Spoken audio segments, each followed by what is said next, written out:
तो हम लोग बात कर रहे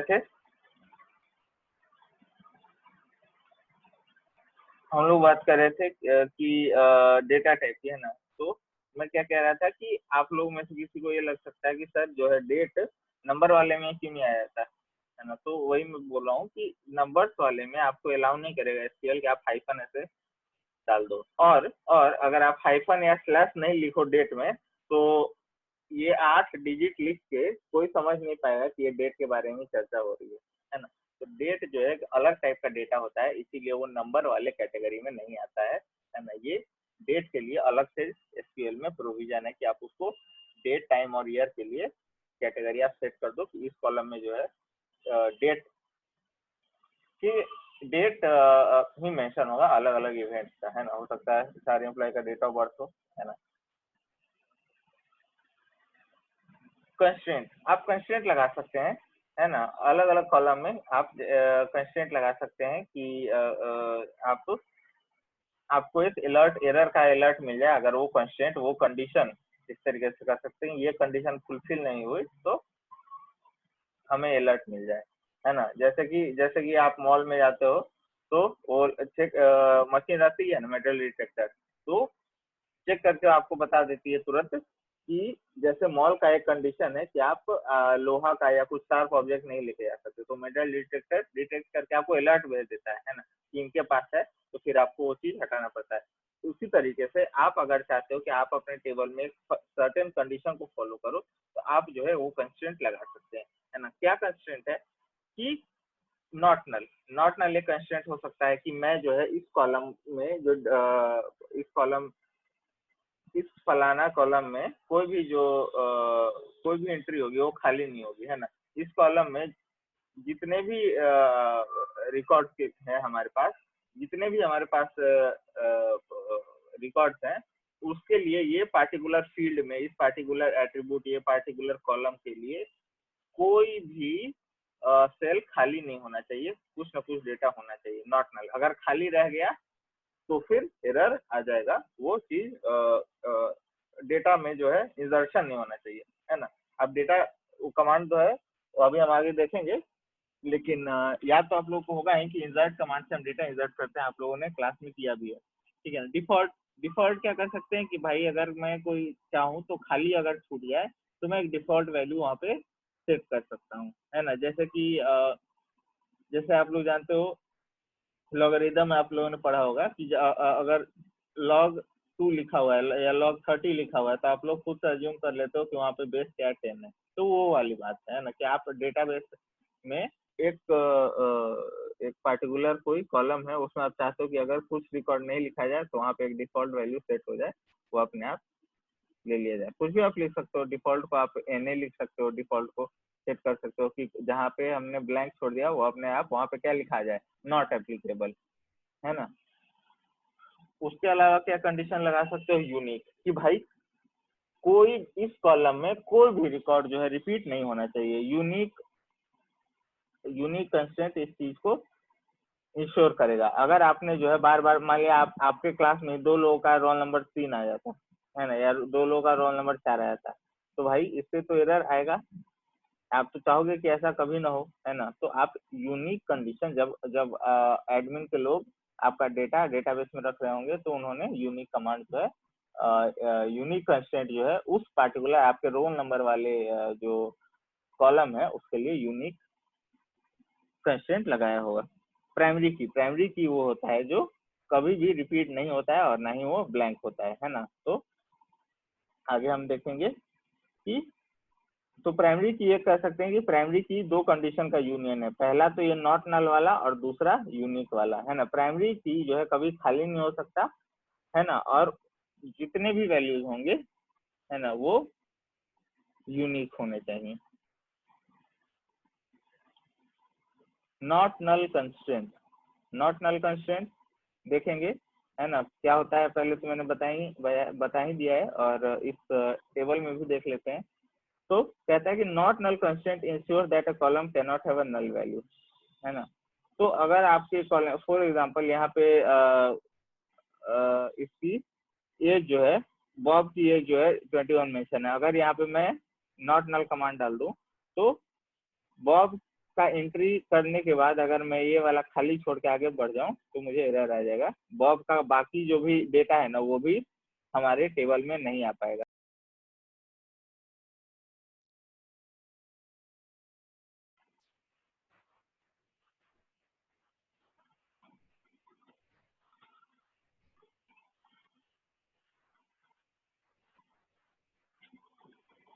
यस, तो not null constraint ensures that a column can not have a null value. Null मतलब खाली ब्लैंक नहीं रहना चाहिए है। तो ही मैं बोला था कि अगर एज वाला जो कॉलम है उसमें मैंने नॉट नल लगा दिया तो बॉब का जो एज वाला सेल है उसको मैंने खाली छोड़ दिया, तो बॉब की जो बाकी डिटेल है इस रिकॉर्ड की बाकी जो डिटेल है, यानी कि बॉब का एम्प्लॉय आईडी, बॉब का नाम, बॉब की सैलरी, बॉब का जेंडर और बॉब का डिपार्टमेंट, वो भी डेटा भी नहीं आएगा। उल्टा हमें एक एरर आएगा कि आपने जो एक सेल खाली छोड़ दिया है। ऐसे कमांड, ऐसे कॉलम के लिए जो जिसपे कि नॉट नल नाम का कंस्ट्रेंट लगाया हुआ है।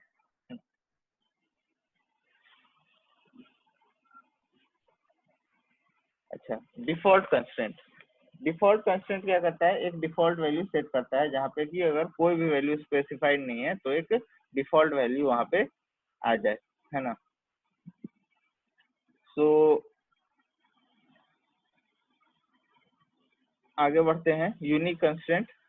Unique constant ensures that all values in the column are different, है ना। तो अगर आपने यूनिक कंस्टेंट लगा दिया तो ये चीज इंश्योर हो जाएगी कि सारी वैल्यू, अच्छा, एक एक टेबल में जो कि एम्प्लॉय का डेटाबेस है, इसमें आप यूनिक कंस्टेंट जेंडर पे तो नहीं लगाओगे, डिपार्टमेंट पे तो नहीं लगाओगे, है ना, और नाम पे भी नहीं लगा सकते हो, है ना, क्योंकि एक नाम के कई लोग हो सकते हैं। लेकिन जो एम्प्लॉय आईडी है वहां पे आपको लगाना चाहिए, क्योंकि एक दो एम्प्लॉय का सेम आईडी नहीं होना चाहिए, है ना। तो यूनिक कंस्टेंट जो है डेटाबेस में किसी किसी कॉलम में आपको लगाना पड़ सकता है। प्राइमरी की constraint uniquely identifies each record in the table, है ना। क्या होता है हमने देख लिया है। प्राइमरी की ये भी मैंने आपको बता दिया कि क्या होता है। नॉट नल और यूनिक, ये दो कंडीशन का एक यूनियन है प्राइमरी की, है ना। तो यहाँ पे देखो हाईलाइट हो गया है, यहाँ पे एम्प्लॉय आईडी प्राइमरी की होगा। क्यों? क्योंकि कभी भी रिपीट नहीं हो रहा है। एम्प्लॉय आईडी में 1 बोलूंगा, आप समझ जाओगे ये इस वाले रिकॉर्ड की बात हो रही है। एम्प्लॉय आईडी 4 में बोलूंगा तो आप समझ जाओगे कि जूलिया की बात हो रही है। एम्प्लॉय नंबर 4 की सैलरी में मांगूंगा तो आराम से 73,000 मुझे बता दिया जाएगा, है ना। तो अब टेबल जो है क्रिएट करने की बात करते हैं। तो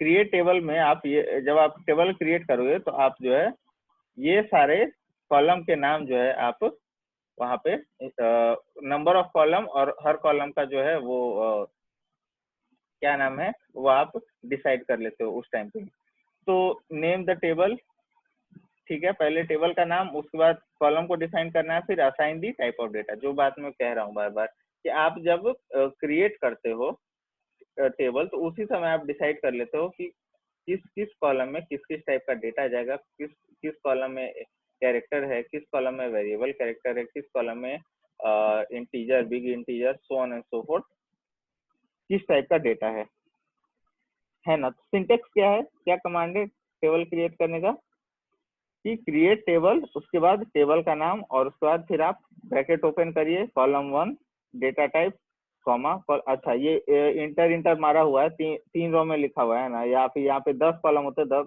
तो 10 बार इंटर मारता है। लेकिन मैं फिर से बता रहा हूँ ऐसा करना कोई जरूरी नहीं है, कॉमा देना जरूरी है। कॉमा देने के बाद आप कॉलम 2 और उसका डेटा टाइप सेट करोगे, कॉलम 3 डेटा टाइप, लेकिन इंटर मारना जरूरी नहीं है। हाँ, इट्स अ कन्वेंशन।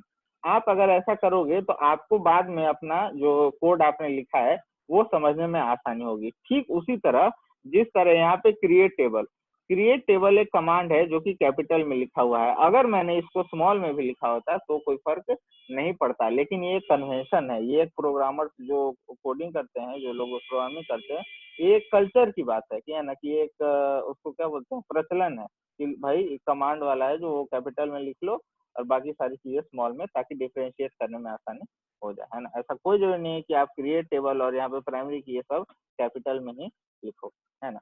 बट बहरहाल यहाँ पे हम बात कर रहे हैं कि सिंटेक्स क्या है, तो सिंटेक्स ऐसे ही होगा कि आपको क्रिएट टेबल, टेबल का नाम ब्रैकेट ओपन करके जितने भी कॉलम है, कॉलम 1 उसका कॉलम 1 लिखना जरूरी नहीं है। अगर ये पहला आपका कॉलम एम्प्लॉय आईडी तो एम्प्लॉय आईडी और नंबर लिख सकते हो यहाँ पे, डेटा टाइप जो इंटीजर है, बिग इंटीजर है, जो अभी आपको सही लग रहा है वो आप लिखो। उसके बाद इंसर्ट, इंसर्ट यानी कि डेटा डालना, टेबल में डेटा आपको डालना है तो आपको इंसर्ट करना पड़ेगा। डेटा डालने से मेरा मतलब है नया रिकॉर्ड, है ना। एक नया नया आपके बैच में नया बच्चा ज्वाइन करता है तो एक नया रिकॉर्ड आएगा, उसका रोल नंबर होगा, उसका नाम हमें मेंशन करना है ना। तो for example I think Guddu was the last guy who enrolled, so Guddu would have been considered as a new record. तो उसका रोल नंबर उसको कुछ टाइम बाद में मिला, फिर उसका नाम और फिर बाकी सारी चीजें जो है हमारे डेटाबेस में ऐड हो गए। तो these things are the part of inserting the data, right? So let's insert value in a table। एक टेबल में अगर आपको इंसर्ट करना है तो उसका सिंटेक्स क्या होगा कि इंसर्ट इनटू के बाद आपको टेबल का नाम डालना है, फिर टेबल का नाम डालने के बाद वैल्यूज और जितने, अच्छा ये चीज आपको इंश्योर करना है कि जितना उसमें कॉलम्स हैं, उस टेबल में जितने कॉलम्स हैं उतने ही आपके वैल्यूज के बाद ये डेटा आने चाहिए, है ना। और अगर तीसरे तीसरे कॉलम पे कंडीशन लगा हुआ है कि वो वेरिएबल कैरेक्टर होगा तो वैल्यू 3 में जो आप है 1570 या 1234 नहीं लिख सकते हो, क्योंकि वेरिएबल कैरेक्टर में वो चीज नहीं आएगी, है ना। सो आपको ये चीज का भी ध्यान रखना है कि कौन से कॉलम नंबर पे जो है क्या कंडीशन लगाया हुआ है, और ये भी इंश्योर करना है कि आप जितना डाल रहे हो वो जितने भी वैल्यू के बाद जितने भी वैल्यूज डाल रहे हो वो मैच करे कॉलम नंबर से, है ना। फॉर एग्जांपल यहाँ से वैल्यू 1, वैल्यू 2, वैल्यू 3 कब तक जा रहा है, वैल्यू n तक। तो कहने का मतलब ये है कि टेबल में भी n कॉलम्स होने चाहिए, 1 2 3 से लेके n तक। सिलेक्ट, सिलेक्ट क्या करता है, अगर आपको टेबल में से कुछ ही एक पार्ट है ना को दिखाना है, कुछ ही एक पार्ट को एक्सेस करना है, तो आप सिलेक्ट कमांड का यूज कर सकते हो। तो उसके लिए क्या आपको करना है, आप सिलेक्ट कमांड यूज करो, फिर कॉलम 1 कॉलम 2 और कोई भी कॉलम एक और लेना है, कॉलम n, है ना। मान लो n कॉलम है तो आखिरी कॉलम ले लिया और पहला दूसरा सिलेक्ट, और उसके बाद फ्रॉम टेबल नेम, जो भी टेबल से आपको सिलेक्ट करना है वो आप कर लो। उसके बाद यूज डिस्टिंक्ट, डिस्टिंक्ट के लिए डिस्टिंक्ट कंडीशन किस लिए है कि आप इंश्योर करना चाहते हो कि कोई भी चीज जो है वो अलग हो, है ना। Select distinct is use to select only distinct values from our column, है ना। तो फॉर एग्जांपल कुछ लोग की हमारे पास जो है 5 स्टाफ है, उसमें से 3 स्टाफ जो है वो लोग मान लो किचन में काम करते हैं, सबकी सैलरी 10,000 है। 2 स्टाफ है वो टेलीकॉलिंग का काम करते हैं, उनकी सैलरी 12,000 है। तो हम अगर मैं चाहूँ कि मुझे जो है सिर्फ अलग अलग सैलरी की वैल्यू मिल जाए, है ना, कि मैं कितना कितना अलग मतलब अलग अलग लेवल पे कितना पे करता हूँ। तो मैं सब टेलीकॉलर के लेवल पे जो है 12,000 पे कर रहा हूँ, और जो वर्किंग स्टाफ है, जो सपोर्ट स्टाफ है, किचन स्टाफ है, उसको मैं 10,000 पे कर रहा हूँ, है ना। तो ये अगर मुझे अब अगर मैं उन 5 का अगर मैं रिकॉर्ड देखूं तो कैसा रिकॉर्ड आएगा कि employ 1 salary 10,000, employ 2 salary 10,000, employ 3 salary 10,000, फिर एम्प्लॉय 4 सैलरी 12,000, एम्प्लॉय 5 सैलरी 12,000। लेकिन अगर मुझे सिर्फ यूनिक वैल्यू चाहिए, है ना, सिर्फ डिस्टिंक्ट वैल्यू चाहिए, यानी कि मैं नहीं चाहता 10,000 3 बार आ जाए और 12 2 बार आए, तो मैं डिस्टिंक्ट कमांड का यूज करके मैं ये देख सकता हूँ कि कितना अलग अलग लेवल ऑफ सैलरी मेरे पास है ना। तो इसके लिए आपको क्या करना है कि सेट डिस्टिंक्ट और कॉलम्स जितने भी हैं, है ना, और उन सारे कॉलम का आपको डिस्टिंक्ट वैल्यू मिल जाएगा, है ना। तो डिस्टिंक्ट कमांड लगा दोगे तो राम, अगर राम नाम का लड़का अगर 4 होगा तो भी एक ही दिखेगा, है ना। उसके बाद अलग अलग जो मान लिया एक ही डिपार्टमेंट के आप कह सकते हो कि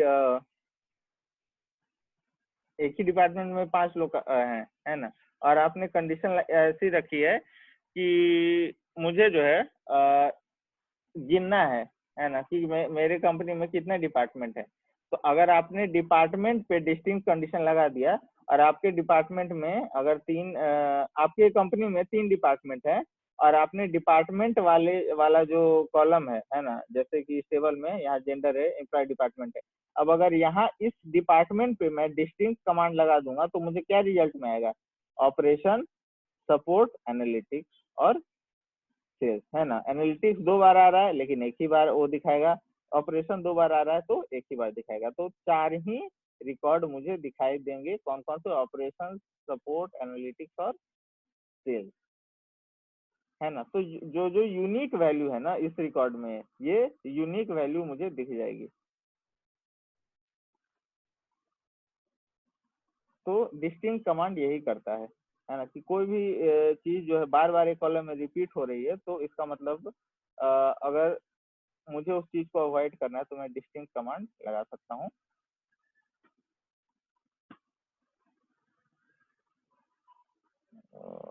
ये तो हो गया।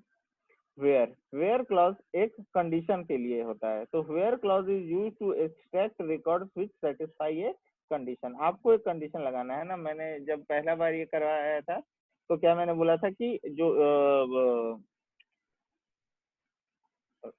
वैक्सीन लग रही है तो वैक्सीन में आप कह सकते हो कि पहला प्रायोरिटी सरकार का क्या था कि एज जिनका 60 से ज्यादा और डॉक्टर, क्योंकि डॉक्टर जो हॉस्पिटल में काम कर रहे हैं और एज 60 वाले से ऊपर वाले जो लोग हैं उनकी इम्यूनिटी कमजोर है ना। तो हमारा प्रायोरिटी क्या होगा कि 60+। तो ये आप डेटाबेस में अगर आप गिनना चाहोगे, है ना, फॉर एग्जांपल सरकार वैक्सीन जानना चाहती थी होगी पिछले साल कि इन इन लोगों के लिए सबसे पहले अगर हमें वैक्सीन लगवाना है तो कितना डोज चाहिए, तो वो अपने डेटाबेस में जो उनके उनके पास डेटाबेस है, सारे लोगों का आधार कार्ड का नंबर है ना, और उनका एज का भी मिल जाएगा उनसे, क्योंकि उसमें डेट ऑफ बर्थ भी रहता है। तो वो कंडीशन लगा सकते हैं एज का कि 60 से ज्यादा एज वाले कितने लोग हैं, है ना। तो उनसे उनको पता चल जाएगा where age is more than 60, तो उनसे उनको आइडिया लगेगा कि हाँ भाई चलो 150 करोड़ जनता है, 140 करोड़ में से 40 करोड़ लोग, 35 करोड़ लोग या 45 करोड़ लोग जो 60 से ज्यादा हैं, तो पहले हमें 45 crore as soon as possible हमें प्रोक्योर कर लेने चाहिए, मंगवा लेने चाहिए, है ना। तो इस तरीके का इसका एप्लीकेशन हो सकता है वेयर क्लॉज का। कैसे लगाते हैं वेयर क्लॉज? सिंटेक्स क्या है? सिलेक्ट कॉलम, जितने भी कॉलम में आपको लगाना है आप सिलेक्ट कर लीजिए, एंड देन फ्रॉम टेबल का नाम और वेयर कंडीशन। तो कंडीशन यहाँ पे क्या आप लगाओगे कि एज 60 से ज्यादा, है ना। और एंड ऑपरेटर और ऑपरेटर, नॉट ऑपरेटर, 3 ऑपरेटर है। तो क्या क्या काम करते हैं ये? एंड ऑपरेटर क्या करता है कि and operator displays record if all the condition separated by and are true, है ना। तो वेयर लगाने के बाद, वेयर से आपको पता है कंडीशन होती है कि where this condition is satisfied, तो आप 2 कंडीशन एक साथ लगवा सकते हो, है ना। फॉर एग्जाम्पल मैंने बात कही कि 60 से ज्यादा लोगों की ऊपर के लोगों की इम्यूनिटी कमजोर है ना, और डॉक्टर जो है वो पूरे टाइम हॉस्पिटल में काम कर रहे हैं। लेकिन मान लो वो गिनती जो आया 60 से ऊपर वालों का ही हमारे पास आ गया 40 करोड़, और जो वैक्सीन बनाने वाली कंपनीज है वो बोल रही है कि सर पहले पहले बैच में मैं आपको 16-17 करोड़ से ज्यादा नहीं दे पाऊंगा डोज।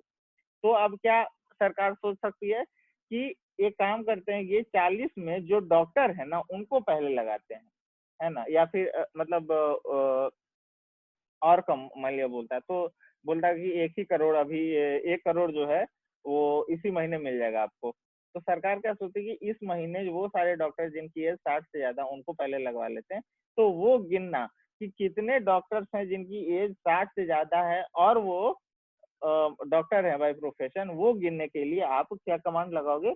एंड कमांड लगाओगे, वेयर के बाद एंड लगाओगे, है ना। तो कैसे करते हैं? सिलेक्ट, फिर से वही काम करना है, फ्रॉम दिस और वेयर, ये यहाँ तक तो हमने देख लिया। एंड के बाद जो है ऑपरेटर, एंड ऑपरेटर लगाने के बाद आप जितना मर्जी कंडीशन लगा सकते हो। 60 से ऊपर होना चाहिए, जेंडर फीमेल होना चाहिए, प्रोफेशन डॉक्टर होना चाहिए, लोकेशन वो सारे शहर होना चाहिए जो हॉटस्पॉट बने हुए हैं, है ना। तो कई जितने कंडीशन आपको लगाना है आप लगा सकते हो, ठीक है। और ऑपरेटर क्या करता है कि या तो ये या तो ये, है ना, या तो जैसे मैंने बोला था कि जैसे 60+ वालों में सबका वैक्सीनेशन अगर हो गया तो अब हमारी प्रायोरिटी ये होनी चाहिए कि वो सारे लोग जो या तो डॉक्टर हैं और या तो सॉफ्टवेयर इंजीनियर हैं, अगर हम अज्यूम करते हैं कि ये दोनों लोगों को डेली ऑफिस जाना पड़ता है, हालांकि सॉफ्टवेयर इंजीनियर को तो नहीं जाना पड़ेगा क्योंकि अब तो सिचुएशन ऐसी है कि डॉक्टर भी जूम कॉल से ही जो है ट्रीटमेंट कर रहे हैं। बट एनी हाउ अगर अगर ऐसा होता है ना, कि इन दोनों लोगों को ही ऑफिस जाना है, तो सरकार ऐसा सोच सकती है कि इन दोनों कैटेगरी, इन दोनों प्रोफेशन के लोगों को जो है वैक्सीनेशन लगाना होगा। तो वहां पे वो क्या कर सकती है, और ऑपरेटर, तो जितने डॉक्टर होंगे है ना, मान लिया देश में 50 लाख डॉक्टर हैं तो उनकी भी लिस्ट आ जाएगी, और 1 करोड़ सॉफ्टवेयर इंजीनियर तो होंगे, तो 1.5 करोड़ जो है उनको पता चल जाएगा कि ये 1.5 करोड़ लोगों को उसके बाद वैक्सीनेशन में प्रायोरिटी दी जाएगी, उसके बाद जो है बाकी 18% लोग को लगेगी, है ना। तो इस तरीके का कमांडो यूज कर सकते हैं अपने डेटाबेस। और ये मैं बिल्कुल प्रैक्टिकल बात बोल रहा हूँ, ऐसा डेली होता है, ऐसा हो रहा है और ऐसा हो रहा होगा, ठीक है।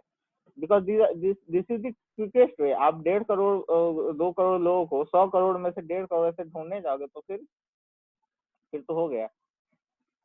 और ऑपरेटर, ठीक है, और ऑपरेटर को कैसे लगाते हैं वो हम देख रहे हैं। और ऑपरेटर को लगाने के लिए आपको क्या करना है, कुछ नहीं, वही चीज जो है, वेयर तक तो सेम ही है, सिलेक्ट के बाद फ्रॉम टेबल वेयर, उसके बाद और लगा के जितने कंडीशन है ना आप लगाते जाओ, है ना। और जैसे यहाँ पे भी हम और डॉक्टर और इंजीनियर और एज मोर देन 30 और लोकेशन इज दिल्ली और मुंबई, इस तरीके का कर सकते हैं, यहाँ पे ज्यादा केस आ रहे हैं, ठीक है।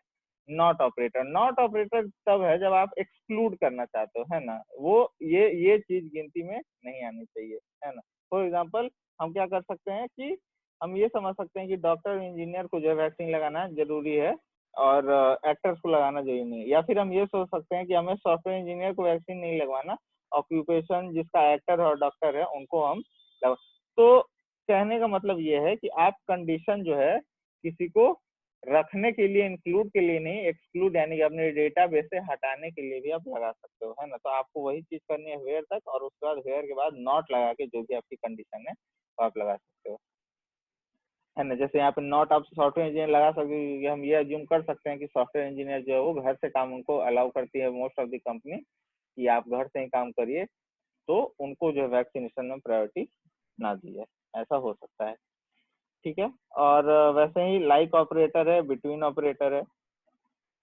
तो लाइक ऑपरेटर क्या करता है, सिमिलर रिकॉर्ड को ले आके दे देता है ना। तो लाइक रिकॉर्ड जैसे ये जॉन जॉनी, जॉन और जॉनी जो है, the word John is common in both of them. तो मैं जितने तो जोनाथन जॉन, है ना, तो दोनों में JOHN जो है कॉमन आ रहा है। तो मुझे अगर रिकॉर्ड निकालना है, फॉर एग्जांपल आप बहुत एल्डर, आपके एल्डर जनरेशन में बहुत सारे लोगों के नाम के आगे राम लगा हुआ रहता था ना, राम किशोर सिंह, राम प्रसाद सिंह, इस तरीके। तो अगर मुझे गिनना है तो मैं पहला राम अगर मैं यूज करूं तो वो सारे लोग जिनका नाम जो है राम से स्टार्ट हो रहा है वो आ जाएगा, है ना। तो लाइक ऑपरेटर यही करता है कि लाइक आप एक कंडीशन लगा दो कि ये ऐसा जो है, ये सारे लेटर यूज होने चाहिए, एंड देन फिर आपको डेटाबेस में से वही सारे रिकॉर्ड दिखेंगे जो कि स्टार्ट हो रहे हैं, वो जिसमें वो पर्टिकुलर कॉलम स्टार्ट हो रहा है JOHN से, है ना।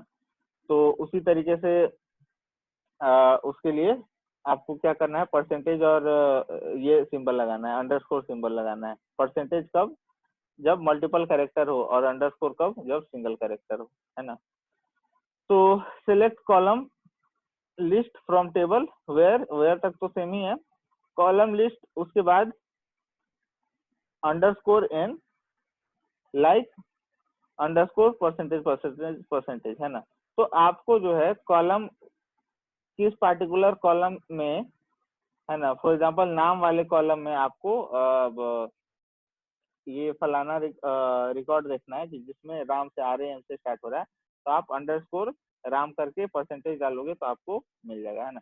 ये थोड़ा इसका हमने लगता है वो नहीं किया था, प्रैक्टिकल नहीं किया था, तो इसको जो है हम लोग नेक्स्ट लेक्चर में इसी से स्टार्ट करेंगे, एंड देन बाकी कमांड्स का हम लोग प्रैक्टिस करेंगे। तो I am taking attendance, Manishankar, Samreen, Prashant, Aman, Dharampal, Tahera, Bittu, Sadiq Raza, Suraj, Khushboo and Priyanshu, right, okay, okay.